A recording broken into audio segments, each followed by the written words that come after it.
ఫినలన్ అస్సాం టికెట్ వేసాడు డీసీకి. And DC versus KKR match రివ్యూలోకి వద్దాం మనం. ఒక సూపర్ మ్యాచ్ ఇది. అండ్ టాస్ గెలిచిన అజింక్య రహానే బౌలింగ్ ఎంచుకున్నాడు. But KL Rahul and Pathum Nissanka ఒక మంచి స్టార్ట్ ఇచ్చారు పవర్ ప్లేలో. బట్ కేకేఆర్ కూడా అనుకూల్ రాయ్ ఒక సూపర్ బౌలింగ్ వేసాడు పవర్ ప్లేలో. అందువల్లనే కేఎల్ రాహుల్ వికెట్ దొరికింది కార్తీక్ త్యాగికి. అండ్ క్యామరన్ గ్రీన్ కూడా ఒక మంచి డెలివరీతో నితీష్ రాణా వికెట్ని తీశాడు. బట్ పతు నిశంక ఒక సూపర్ 50 కొట్టాడు. ఈరోజు కూడా అనుకూల్ రాయ్ మిడిల్ ఓవర్స్లో ఒక మంచి కంబ్యాక్ ఇచ్చాడు.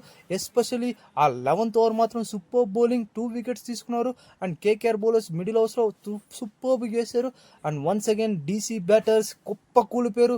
అందరూ క్యూ కట్టారు. అండ్ అశుతోష్ శర్మ లాస్ట్లో వచ్చి ఒక మంచి నాక్ ఆడాడు. దానివల్లనే 142 అనే ఒక డీసెంట్ స్కోర్ని బోర్డు మీద పెట్టగలిగారు. అండ్ కేకేఆర్ బ్యాటర్స్ బరిలో దిగారు చేసేసేదానికి. But unfortunately Ajinkya Rahane out అయిపోయాడు. అండ్ అక్షర్ పటేల్ కూడా అంక్రిష్ రఘువంశీ వికెట్ని తీశాడు.